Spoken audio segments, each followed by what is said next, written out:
بسم الله الرحمن الرحيم يا أيها الذين آمنوا كتب عليكم الصيام كما كتب على الذين من قبلكم لعلكم تتقون. This is the ayah which essentially made fasting obligatory on Muslims. It became one of the 5 pillars of Islam. There are 3 things in this ayah that we learn. It is ayah number 183 in Surah Baqarah. The ayah says first that Allah subhanahu wa ta'ala says, Kutiba alaykum as-siyam. When Allah subhanahu wa ta'ala says it has been written, Kutiba is a passive form of to write. Kutiba, it has been written, or it means it has been ordained, or it has been commanded. Because Allah subhanahu wa ta'ala commands and does things through speech. And I'll come to that in a moment, what I mean by Allah ta'ala does things through speech. So when Allah subhanahu wa ta'ala orders something, He writes it. And so it has been written, it has been ordained, it has been commanded upon you to fast. That is the first thing. It says it has become obligatory upon us. The second thing that this ayah tells us, that it is not new. That it has become obligatory upon us as it was obligatory upon people before us. كَمَا كُتِبَ عَلَى الَّذِينَ مِنْ قَبْلِكُمْ, as it was upon those people who came before us. But what is also interesting is that this ayah also tells us what is the purpose of fasting. What is the purpose of making fasting obligatory? And Allah subhanahu wa ta'ala says, لَعَلَّكُمْ تَتَّقُونَ, so that in order that you become muttaqeen. The word muttaqeen is understood as being God-fearing or God-conscious or being aware of God. After discussing the next ayah, I will try and explain in the context of this ayah specifically what the word tattaqun really means. Allah subhanahu wa ta'ala then says in ayah 185, Bismillahir Rahmanir Rahim, شهر رمضان الذي أنزل فيه القرآن هدى للناس. It is in the month of Ramadan that Allah subhanahu wa ta'ala has revealed the Quran as guidance to humanity. There is one very interesting tradition in which the Prophet ﷺ said that all Allah subhanahu wa ta'ala's revelations were revealed in the month of Ramadan. The Suhuf to Ibrahim alayhi salam, the Torah to Musa alayhi salam, the Injil to Isa, the Psalms to David, all of them were revealed in the month of Ramadan. And he actually mentions dates and goes on and ends the tradition by saying that on the night of the 24th of Ramadan, the Quran was revealed. It is very difficult to understand what it really means, because we know that the Quran was revealed over a period of 23 years. We know that the Quran was revealed over a period of 23 years. It's not necessary that every verse of the Quran was revealed in the month of Ramadan. It is possible that it is clear that some of the verses were not revealed in the month of Ramadan. So what do we understand? And one of the explanations that scholars have offered to this is to say that there are 2 stages of revelation. Allah subhanahu wa ta'ala, see, the Quran is the Arabic version of that book which is safely with Allah in Lawh al-Mahfuz. That book which Allah subhanahu wa ta'ala has safely guarded, the Quran is the Arabic version of it. So the first descent of that book was in the month of Ramadan, perhaps on the night of the 23rd or 24th of Ramadan. And the second descent was over the period of 23 years in the life of Prophet sallallahu alaihi wasallam. Allah subhanahu wa ta'ala says, وَبَيِّنَاتٍ مِنَ الْهُدَى وَالْفُرْقَانِ. He defines this Quran. He says this Quran was revealed to you in the month of Ramadan. And what is it? It is clear proofs. It is clear proofs of guidance and Furqan. Furqan is a very interesting word. Furqan means it is the criteria to judge between what is right and what is wrong.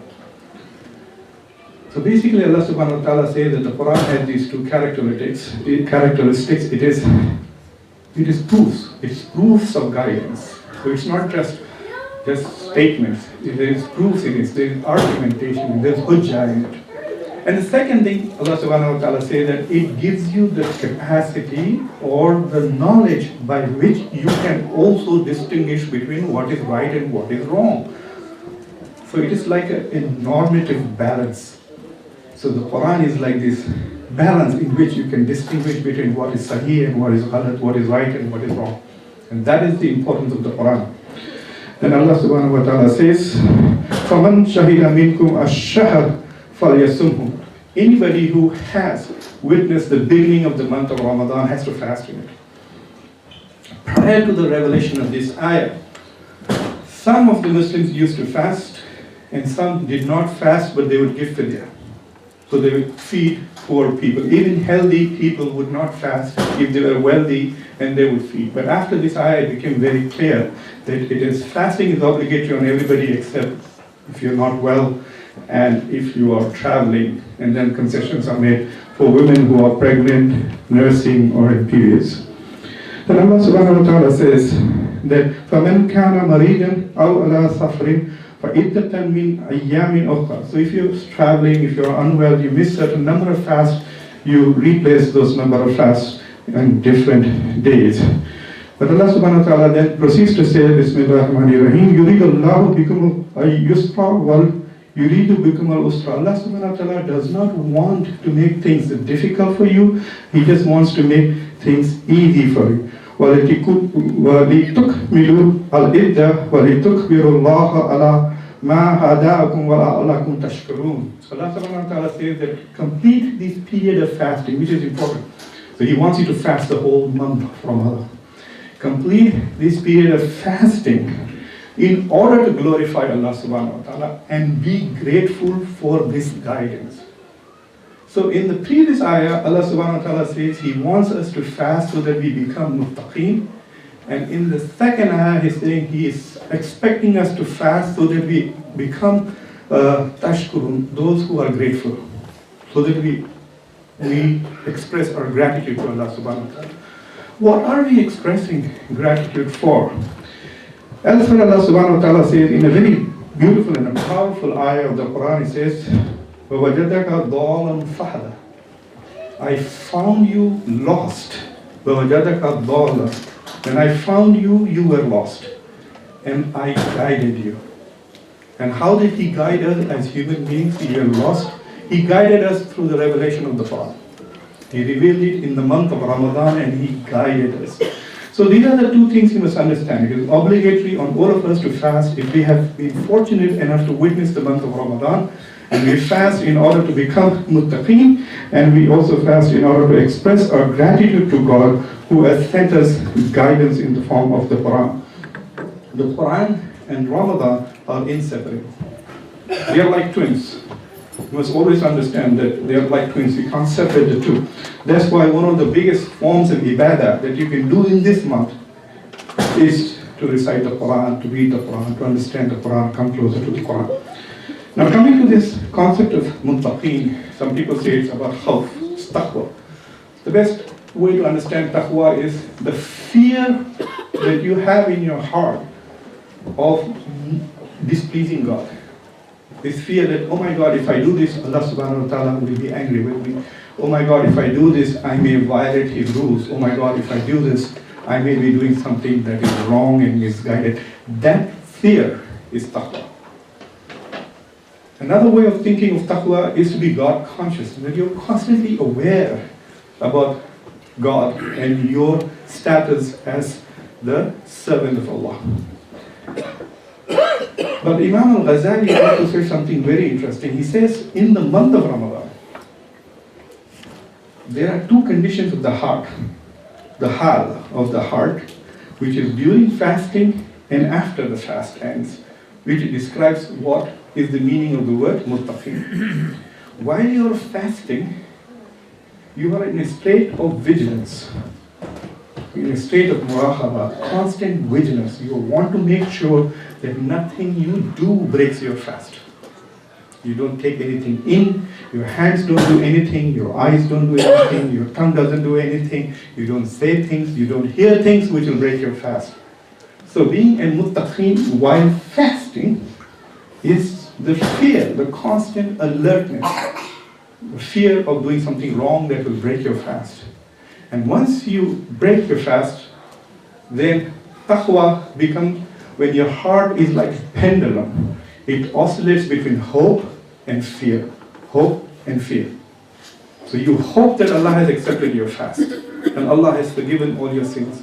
And Allah is going to reward you with Jannah. On the day of Maghfirah, He is going to reward you by placing you among those who are closest to Prophet ﷺ. And on that, He will reward you by wishing you, seeing you, meeting you. So you have hope that your fast has been accepted. But your heart then oscillates to the other condition, and then you have fear, oh my God, have I done something that might have broken this fast? So this condition of taqwa after the fast is your heart is like constantly, it's like going up and down a roller coaster. The high of hope and the low of fear, the high of hope and that is the meaning of taqwa in this ayah. When Allah subhanahu wa ta'ala said, I have made fasting obligatory upon you so that you become taqwa. But now that you know the benefits of the month of Ramadan, the opportunities that the month of Ramadan gives to you, you have to be grateful to Allah subhanahu wa ta'ala. The month of Ramadan comes with a lot of blessings. And it would be extremely, I believe at least, that we are bordering on kufr if we do not recognize the blessings of the month of Ramadan and are grateful. If you are ungrateful when you get an opportunity to spend another Ramadan, who knows? I mean, there's still 12 days to go, and it's possible that some of us may not be there, inshallah. I pray that all of us get an opportunity to have another Ramadan in our month. Let me share with you some of the blessings of the month of Ramadan. One of the blessings is that Prophet ﷺ says that the dua, the supplication, the prayer of 3 people will never be unheard. There are 3 kinds of people whose dua will always be heard. And those 3 are, number 1, a just ruler. The ruler who rules for the benefit of his people. And then dua and the supplication of those who are oppressed. Those who live under unjust rulers. The people who are suffering, people who are marginalized, people who are targets of discrimination and racism and poverty and sickness, all the refugees that you see today in the Muslim world. The Muslim world is in a state of fitna and azab. And we should all pray that Allah subhanahu wa ta'ala provides relief to the refugees from Syria, to the refugees from Iraq, to the refugees from Burma who are running away for safety. They are running away from their homes, which are supposed to be safe, in search of safety. And even Muslim countries are not responding to them. It is their dua that will be heard and not denied. And the third entity, or the third person whose dua will also be heard, is the one who is fasting. So Allah subhanahu wa ta'ala, the biggest benefit of those who are fasting is that your supplication will be heard. So make good use of the month of Ramadan when you are fasting, is to constantly be in a state of zikr and dua. Do as much dua as you can. Be shameless. Ask for everything. Allah subhanahu wa ta'ala says that if I give everybody everything that they ask, there will be no change in what I own. So there is no limit to what Allah subhanahu wa ta'ala can give us. So that is the number 1 benefit, is to ask. And let me tell you, not asking, even little things, you want a BMW, ask for it. Don't feel shy, because Allah subhanahu wa ta'ala says, not asking is a sign of arrogance. Not asking for what you want, because He knows what is in your heart. He knows what you want. And if you do not ask, then you're being proud even with God, and that is a sign of kibr, a sign of arrogance. And Allah subhanahu wa ta'ala does not lack arrogance. If there is even a little iota of arrogance in people's heart, you are not going to Jannah. The second benefit, these are all summaries of ahadith, all from Bukhari, you can find them. Allah subhanahu wa ta'ala says, those who fast with iman and sincerity, they will be forgiven. All their sins will be forgiven. So you fast the month of Ramadan with the niyyah to please Allah, to fulfill the obligation of being a Muslim, and Allah subhanahu wa ta'ala will forgive your sins. You pray at night with iman and sincerity, Allah subhanahu wa ta'ala will forgive you. And also, most importantly, maintain as much silence as possible. Read and remember. Read and remember Allah subhanahu wa ta'ala. Do as much zikr as possible. Even when you're talking to people, like when you stand outside the masjid and you're talking to people, better be among those who are listening than those who are speaking. The Prophet ﷺ said, if you control the flesh between your jaws and between your thighs, you will go to heaven. Okay? At least the flesh between the thighs is constantly zipped up. It might not be a bad idea to zip up the flesh between the jaws also. Because every time you open your mouth, you run the risk of breaking your fast. You could say something which is not true. You could say something that will offend somebody. You could say something which constitutes backbiting. Even if it is true, it's a sin. It will break your fast. So the less we talk, the better it is, inshallah. And another benefit of fasting is that it has an effect of purification. You know, these days it's a big fad in the United States where people actually go out there and call it cleansing, where they live on juices, some weird juices for 2 or 3 weeks. They call it detoxing the body. Fasting is like that. It not only detoxes your body, but also your soul. Because when you're fasting, you're doing 3 things. Remember the 3 kinds of fasting. And if you follow at least the first 2 ways of fasting, inshallah, you will become pure. So it has this effect of purification of the soul, the purification of the mind. For example, one of the things that I want to do this Ramadan is to not be on social media while I'm fasting. And I can tell you that if you are not on social media, it will have a purifying effect. Your mind is not bombarded with certain impulses and certain triggers which make you think of things that could break your fast. You don't know, you just log in and you see a picture that you shouldn't be seeing while you're fasting. So when you fast and you do it with khulus, with vigilance, with attention, with taqwa, this fear that I should not do something that will break my fast. Can you imagine the whole point of fasting every day, especially in this country, if you're working and fasting for 15, 16 hours, and then you're breaking those fasts and they don't count. It'll be quite tragic. So the 3 ways in which you can fast, and let me tell you what they are. One is fasting which are controlling appetites. Very simple. Abstaining from food, abstaining from drinking, and abstaining from sexual activities during your fast. So you are controlling physical desires. And if you control physical desires, it's important that it will give you the self-discipline that you need to control other appetites. The appetite of anger, the appetite for arrogance, the appetite to gossip. This ability to control your hunger and your thirst and your sexual activity gives you the strength to control other desires. You become a person with self-control. That is one of the most important things that Ramadan teaches you. It's like a boot camp, where you work out harder and harder to control yourself. So that is the first level of fasting, where you abstain from these 3 kinds of activities. The second kind of fasting is a fasting of the organs in the mind. Keeping your eyes, your ears, your mouth, your hands, and your legs free from sin. Don't go where there is a chance of committing a sin. Don't listen to things that are sinful. Certainly don't see things which are sinful. Certainly avoid saying things that are sinful. Like you could be sitting and fasting all day long and gossiping. That fast doesn't count. There are enough examples in the life of Prophet ﷺ where he has pointed out to people that you think you are fasting, but what you're doing is eating the flesh of your brother.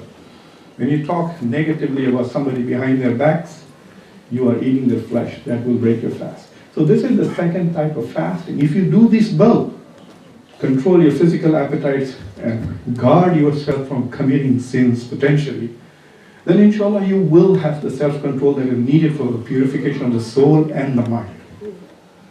The third and the highest form of fasting is fasting from the world. Now that is a very difficult thing. It's probably not possible for those who work during the month of Ramadan. Is to continuously, in the state of fast, to think only of Allah subhanahu wa ta'ala. To think of nothing else.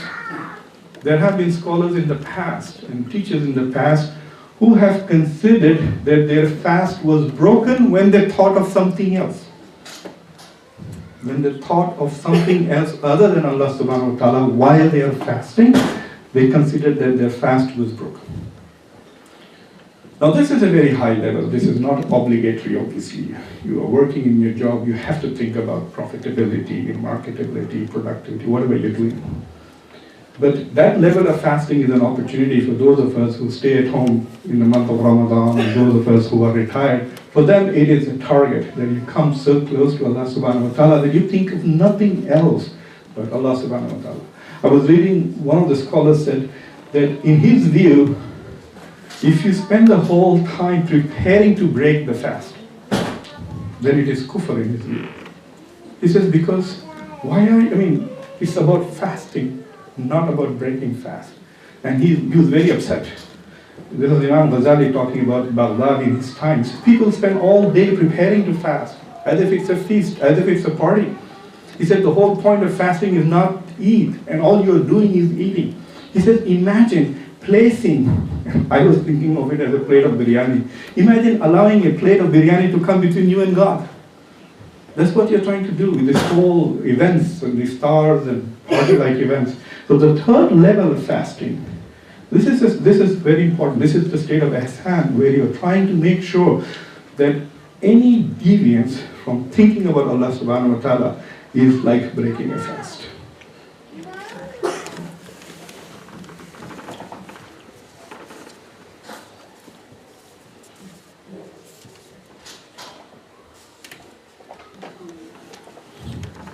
Alhamdulillah, wassalatu wassalamu ala Muhammad wa ala alihi wa sahbihi ajma'in. The Prophet ﷺ says in a very interesting hadith, and I hope I have the time to do full justice to this hadith. This is the hadith of Qudsi, which means the Prophet ﷺ himself is saying, Qala Allah, Qala Rasulullah sallallahu alayhi wa sallam, Qala Allah, Kullu amila ibn Adam lahu, illa as-siyam. That every deed that the son of Adam does, or all the amals of the son of Adam, are for him, for Adam. Except fasting. For إِنَّهُ لِي وَأَنَا أَجْزِي بِهِ. He says, except fasting, which is for me. So all the things that we do, our taking shahada, our praying, our going to Hajj, doing Umrah, giving zakat, all our good deeds are for us, except fasting, which is for him. And Allah subhanahu wa ta'ala says, and I will reward my servant for it. It's a very interesting thing. The Prophet ﷺ never explained what he meant by it, and so there are lots of explanations by scholars and students of knowledge. One of them is another hadith which explains it very easily. Allah subhanahu wa ta'ala says, when a person does good things, I will reward him 10 times or 700 times.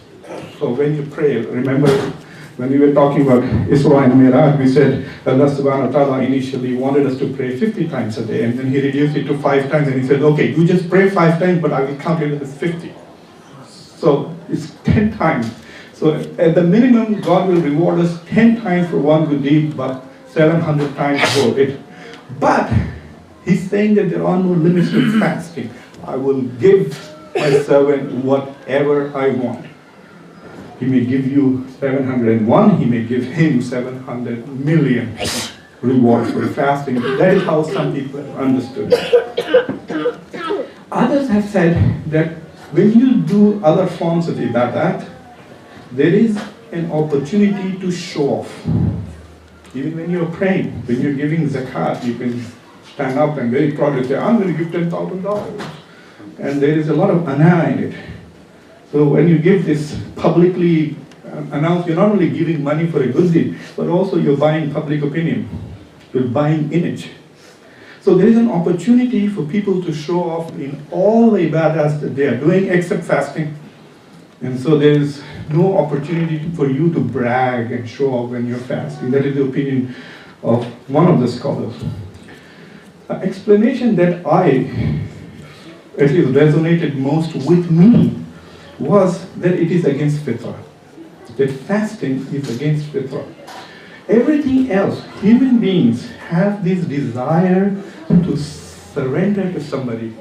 We all have the desire to have a God or gods. And in societies which are becoming de-religious, they have human gods. This celebrity culture is like that. They worship it. Even among Muslims now we have celebrity scholars and stuff. This desire to adore someone, this desire to adore someone better than you, this desire to worship somebody better than you is a human trait. So all forms of ibadat that are there are natural to us. We have a natural inclination to it. But we also have a natural inclination for the instinct to survive, and that is to fast. That is to eat. And fasting goes against that fitrah.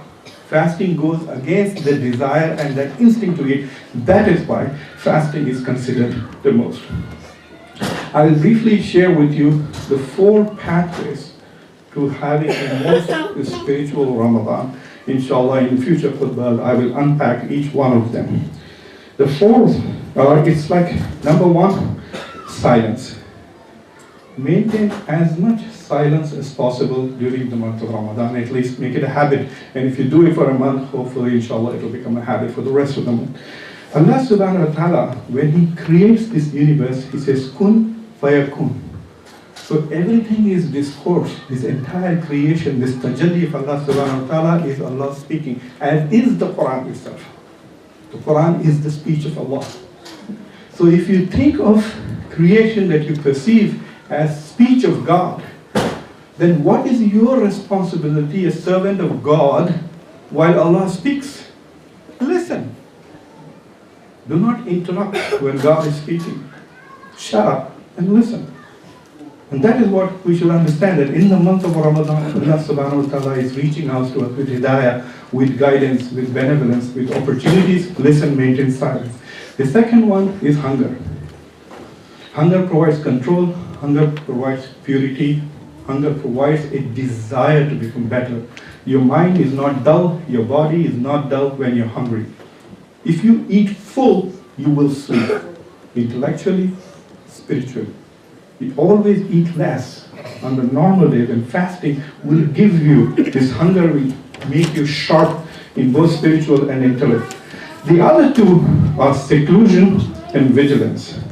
Vigilance is a form of taqwa, to be alert, not to do anything that is wrong. As you are alert during fast, not to do anything that will break your fast, make that a habit of being alert. Do not do anything. Do not say anything that will displease Allah subhanahu wa ta'ala. Stay in a state of istiqamah. One of the sifat of Allah subhanahu wa ta'ala is samad. Qul huwallahu ahad, Allahu samad. Samad means everlasting, but it also means standing up, standing erect. And Imam Ghazali says that one of the purposes of Ramadan is to try to develop in ourselves this sifat of Allah subhanahu wa ta'ala, that is samad. Try to be steadfast. Do not waver in your iman. And that is the goal of Ramadan, to be able to have control over your appetites, control over your mind, control over your soul, so that you are steadfast, you are like samad, you are abdus samad. That is. And finally, seclusion. One of the problems is socialization. The more you socialize, the more you talk, the more your chances of breaking your fast and getting into trouble. So try to find lonely time as much as you can in the month of Ramadan. And in that lonely time, listen to the words of Allah. Read the Quran, listen to the Quran, and recite the zikr. Inshallah, I pray to Allah subhanahu wa ta'ala that He gives us all this opportunity to once again benefit and literally rob the month of Ramadan with all the benefits and opportunities that Allah subhanahu wa ta'ala is placed in our way. I also pray that Allah subhanahu wa ta'ala provides relief to all Muslims who are suffering all over the world. At this moment, let the wars recede, let there be peace, and let everybody also have the opportunity to enjoy this month of spirituality, of religiosity, of coming as close as possible to Allah subhanahu wa ta'ala. Bismillah ar-Rahman ar-Rahim. Inna Allah ya'muru bil-adli wal-ihsan wa ita'i dhil-qurba wa yanha al-fahsha wal-munkar wa ya'idhukum la'allakum tadhakkarun wa aqimus salah. أكبر الله أكبر الله أكبر الله أكبر. أشهد أن لا إله إلا الله أشهد أن لا إله إلا الله أشهد أن محمدا رسول الله أشهد أن محمدا رسول الله. حي على الصلاة حي على الصلاة حي على الفلاح حي على الفلاح. قد قامت الصلاة قد قامت الصلاة. الله أكبر الله أكبر. لا إله إلا الله.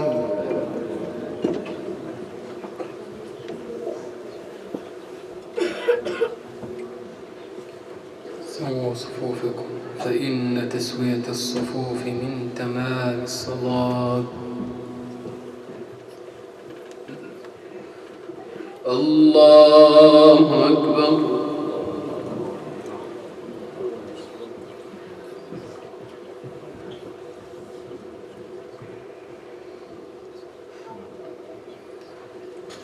الحمد لله رب العالمين الرحمن الرحيم ملك يوم الدين. إياك نعبد وإياك نستعين.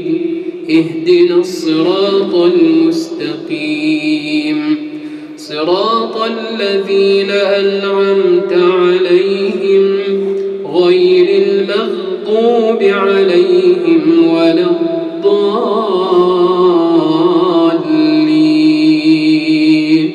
آمين. شهر رمضان الذي أنزل فيه القرآن هدى للناس وبينات من الهدى والفرقان. فمن شهد منكم الشهر فليصمه ومن كان مريضا أو على سفر فعدة من أيام أخر. يريد الله بكم اليسر ولا يريد بكم العسر ولتكملوا العدة ولتكبروا الله على ما هداكم ولعلكم تشكرون. وإذا سألك عبادي عني فإني قريب أجيب دعوة الداعي إذا دعان فليستجيبوا لي وليؤمنوا بي لعلهم يرشدون. الله أكبر.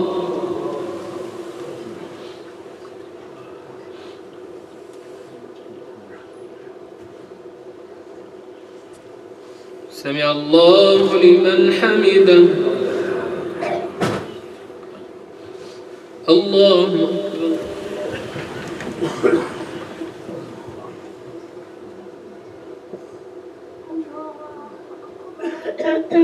الله أكبر. الله أكبر.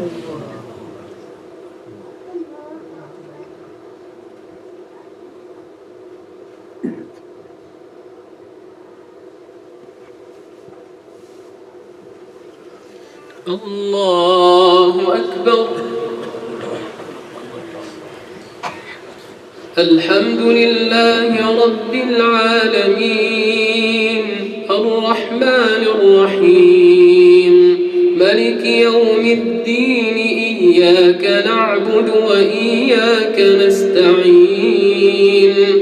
اهدنا الصراط المستقيم صراط الذين أنعمت عليهم غير المغضوب عليهم ولا الضالين.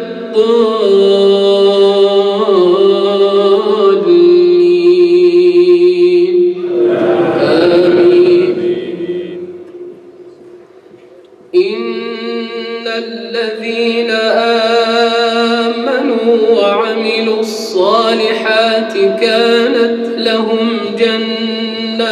الفردوس نزلا خالدين فيها لا يبغون عنها حولا قل لو كان البحر مدادا لكلمات ربي لنفد البحر قبل أن تنفد كلمات ربي ولو جئنا بمثله مددا قل إنما أنا بشر مثلكم يوحى إلي أنما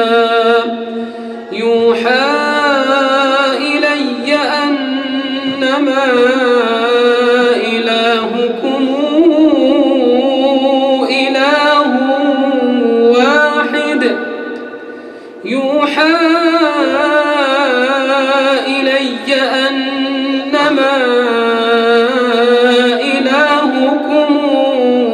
إله واحد فمن كان يرجو لقاء ربه فليعمل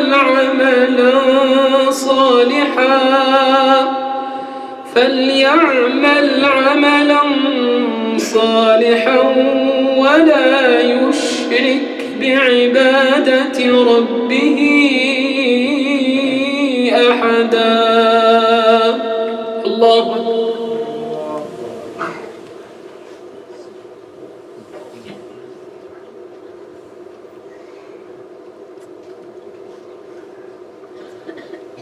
سمع الله لمن حمده. الله أكبر.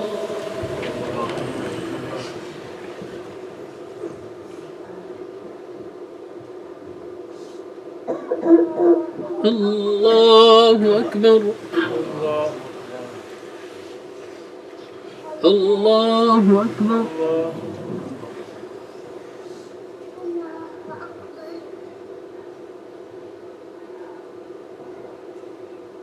الله أكبر.